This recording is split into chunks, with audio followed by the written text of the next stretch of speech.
give clients that I do coaching with permission to reach out to me when they're going to have a stressful situation beforehand and after. And I encourage them to do so. So they're going to have a talk with their boss. They're going to have a talk with their spouse. They're going to reach out and ask for a raise or reach out to a client and deal with a scary issue. They're going to fire somebody, hire somebody, whatever it might be, some kind of interaction that's scary.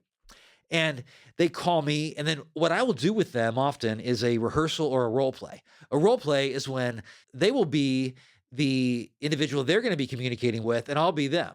And so I'm giving them an example, and then we'll switch roles. They'll rehearse while I am the person they're going to be communicating with, and they're actually walking through how they will, and they plan to communicate with that individual. Now, what they're doing is really powerful because they're actually in that situation. As I coach them, they're visualizing themselves at some level having a successful interaction.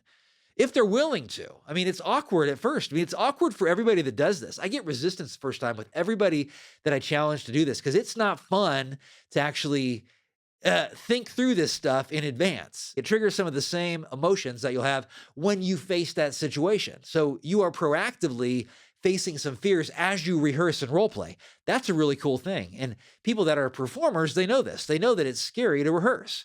It's not like you get up on stage with the audience of your colleagues in a play on Broadway or whatever, and you don't have any fear when you do that. I mean, you're going to be a little less anxious potentially, but you're still going to be afraid. You're still facing the stuff in advance.